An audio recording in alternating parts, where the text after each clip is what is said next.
question of political will. And she called for an independent international inquiry where the domestic inquiry mechanisms have failed. Her report and other meetings and declarations over recent months led some people to have great hope that this month's session of the Human Rights Council would pass a strong resolution.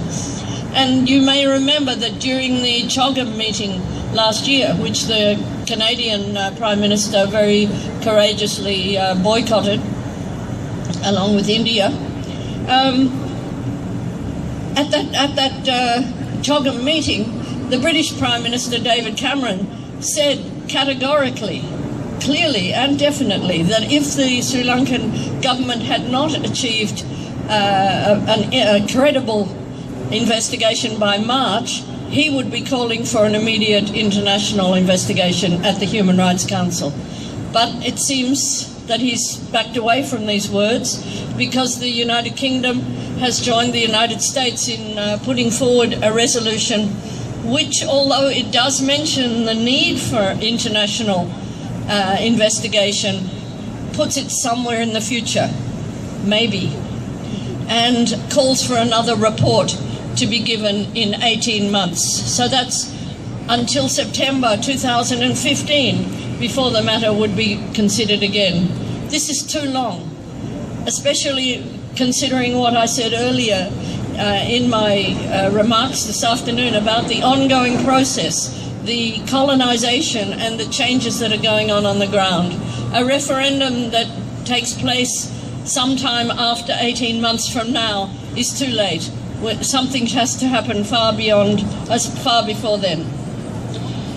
It's the referendum, the resolution, the way it is worded now, if it is accepted by the Council, will just give more breathing time for the Sri Lankan state to continue with the genocidal process for another extended period. And so I think for all of us, it's time to continue the pressure and indeed to have a meeting such as this today, with which is going on also all around the world. Tomorrow there will be a rally also, I think, in Geneva. I can share with you your disbelief and your frustration and anger because nobody can claim that they don't know what happened. The information is there and it has gone out and it is still going out. The documentation is ever more clear, but as Navi Pillai says, the political will is lacking. I can share this with you because I've had a long experience with the Cambodian genocide and what it has taken to get understanding and action on that point. Disbelief when you know that the facts are there and they're made clear. In the case of Cambodia, more than a quarter of the population died in a period of 3 years, 8 months and 20 days under the Khmer Rouge regime. A quarter of the population, some 2 million people, and they died in miserable circumstances of starvation, forced labour, untreated illness, torture and execution. Yet unbelievably, even after that cruel regime was overthrown, the perpetrators continued to be recognised and to hold Cambodia's seat in the United Nations for more than a decade. It was not until 1997, when the regime had been overthrown in 1979, so not till 97 that the crimes were recognised in the UN. And then it took a further decade of negotiations until we established the court, which they mentioned when introducing me, the extraordinary chambers in the courts of Cambodia. During this time, it took a huge effort of documentation and campaigning by many different means, political means, diplomatic means, legal means, and artistic means by Cambodians and their supporters around the world. I'm sure many of you have seen the film called The Killing Fields, which described in horrifying accuracy and detail what people endured in Cambodia.